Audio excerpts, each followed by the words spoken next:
raising money at the beginning of a company, it's a wrong vision of the company because you raise money and you don't have a proven model. But actually, I feel that if you manage to raise money during the life of a company, just to have a small push of the company to invest on marketing and to invest on sales and to invest on one specific features that costs money, that your proven model can go from 50% to 200%, then it makes sense to raise money.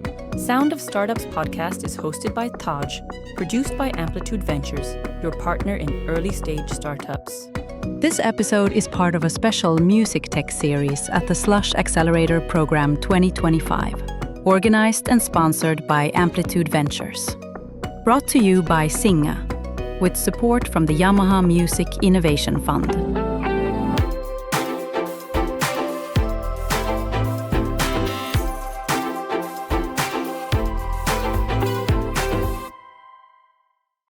Good afternoon, everyone.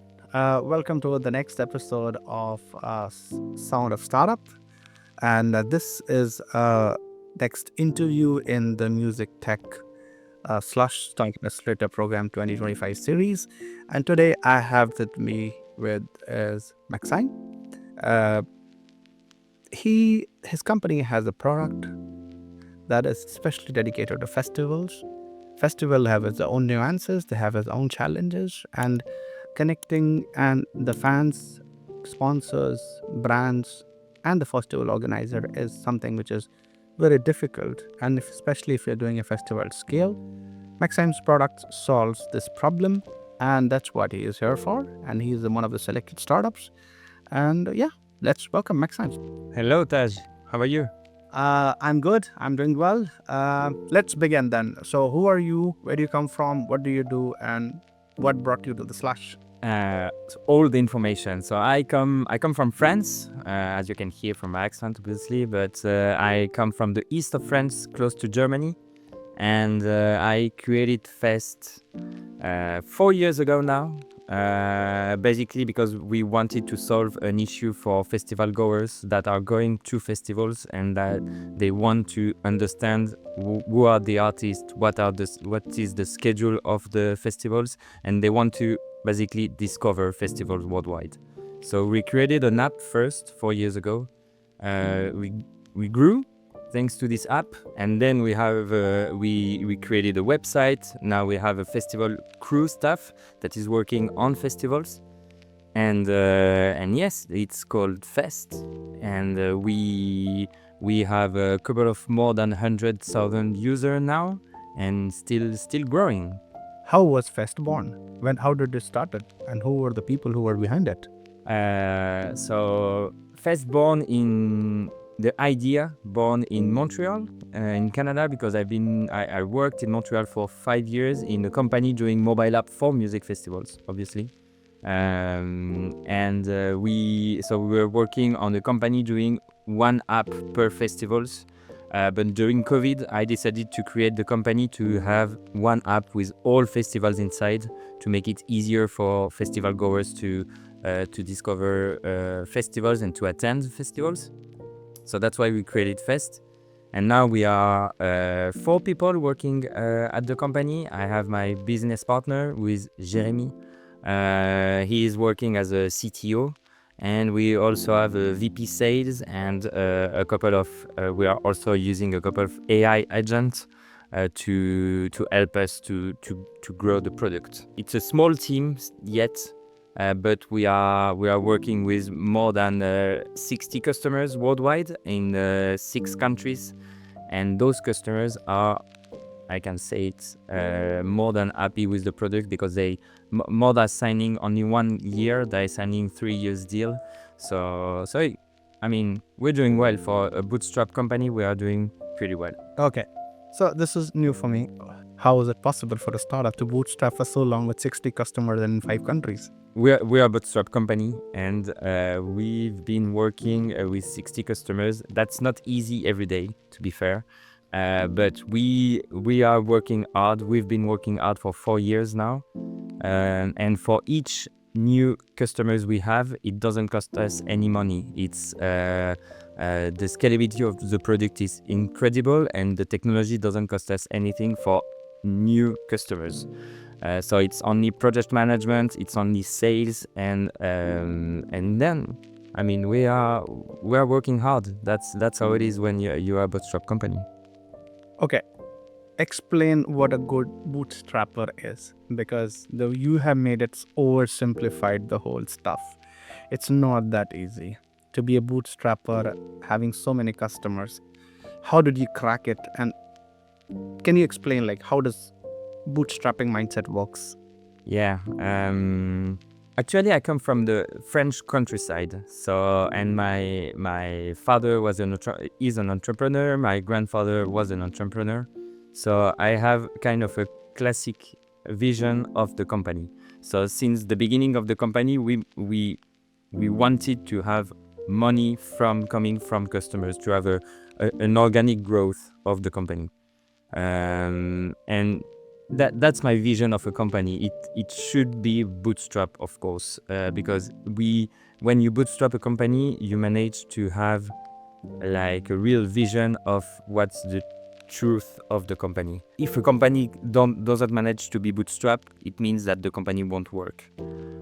On our case, our company, we managed to have a real business model behind it, and we managed to sell it. Each money that goes off the company is money that will bring more money, a real investment that we're doing inside Fest. And that's how it is. I mean, that's a bootstrap company. That's not easy at all. But we are working hard with Jeremy, with my business partner. We are working hard, and thanks to our customers, they trust us, they trust Fest, they trust the tool, and our tool is great. So they are coming back, and the number of customers, we began the first year with 10 customers, and now we have 60, and we hope in 2026 to move forward to 150 customers worldwide. Okay, so are you against the fundraising? Do you believe that this is not the right model to raise funds in the very initial stages? Because you are like a hardcore bootstrapper. And are you anti fundraising? And that's the reason you always say, I'm a bootstrapper. You don't want money in business as investment? No, I think raising money at the beginning of a company it's a wrong vision of the company, because you raise money and you don't have a proven model. But actually, I feel that if you manage to raise money during the life of a company, just to have a small push of the company to invest on marketing, and to invest on sales, and to invest on one specific features that costs money, but that your proven model can go from 50% to 100, 200%, then it makes sense to raise money. But in my opinion, I've been working on companies that were raising money since the beginning, just with Google Sheet and just with an idea. That's not how it works in my opinion. It's great to raise money, but it's great to raise money when you already have a product. That was a very interesting statement. I strongly believe that if you were to make a really sensible business, bootstrapping is the right way. You work hard, really hard, make things work at a basic level, sell stuff, pay people your salaries what they're due. You might not be able to pay yourself or others on time every time. But the moment you realize that you have just become neutral, and that is the right time actually to go and ask for raise funds. Because if you raise funds carelessly in the very early stages, most of the time they are going to get burnt, and practically you're not going to get out of much of it. So there is a timing, and there are different models obviously, but I completely agree that it is the right way. I agree with you, Taj. I mean, the most important, but even in the life of a company, the most important is the timing. The timing of your decision, the timing of your hiring, the timing of your sales. The timing is super important, and the timing of when you decide to raise money, it's also super important. On our business case for Fest, we already have a business model, and since the beginning, so 4 years ago, as I've been working on the music industry for more than 10 years now, I had my vision. and I didn't want to go off this vision because of a fundraising. And sometimes it can happen that you raise 2 million and you said, I will raise 2 million because I will bring this money. It takes me 4 years to really have money inside the company and to really pay myself. That's important also when you bootstrap, because you have to spend months, sometimes years, without paying yourself. I mean, you have to have another job, or you have to really fight to have money inside the company. And that's why we are going to Slush, because that's the perfect moment. We've been working for 4 years. The product is 100% scalable. Actually, I'm super happy with that, because that's crazy how scalable it is. We managed to, we are only 4 people, and we managed to have a database of more than 800 festivals worldwide.